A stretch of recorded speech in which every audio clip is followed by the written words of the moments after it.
Hair cut ఏమంటే చేపించాను కానీ విజయవాడ వచ్చిన దగ్గర నుండి విపరీతంగా జుట్టు అయితే ఊడిపోతుంది. పట్టుకుంటే చాలు తుట్లు ఊడుతుంది. దానికి తోడు ఈ చుండ్రు ఒకటి వీటి వల్ల కూడా నాకు హెయిర్ ఫాల్ అయితే విపరీతంగా ఉంది. అందుకే నేను వేరే అనాటమీ నుంచి రోజ్మెరీ అండ్ రైస్ వాటర్ అయితే రీసెర్చ్ చేసి దీన్ని తీసుకోవడం వల్ల ఏంటంటే మనకి యాంటీ డాండ్రఫ్ కాను అండ్ హెయిర్ గ్రోత్కి బాగా యూజ్ అయ్యింది. హెయిర్ ఫాల్ తగ్గుతుంది, హెయిర్ థిక్నెస్ పెరుగుతుంది అని చెప్పి చాలా యూట్యూబ్లో వీడియోస్ చూసి తీసుకున్నాను ఇది ప్రోడక్ట్. ఇంకా రిజల్ట్స్ కోసం వెయిట్ చేయాలి.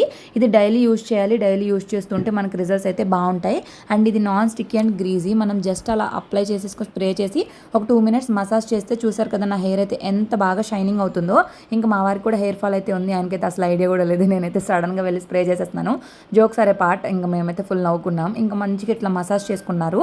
ఒక 2 minutesకి అదైతే మంచిగా డ్రై అయిపోయింది. మీరు వెట్ హెయిర్ మీదైనా డ్రై హెయిర్ మీదైనా అప్లై చేసుకోవచ్చు. అప్లై చేసుకొని వదిలేసేయచ్చు. స్కూల్కి, కాలేజీలకి ఎక్కడికి వెళ్ళైనా ఈజీగా వెళ్ళవచ్చు. అండ్ ఇక్కడ చూసారు కదా జుట్టు అయితే అసలు జిడ్డుగా కానీ అట్లా ఏం లేదు. ఆయిల్ చాలామంది పెట్టుకోరు కదా, అలా ఏం లేదు. ఇది నార్మల్ వాటర్ లానే ఉంది. ఖచ్చితంగా ట్రై చేయండి.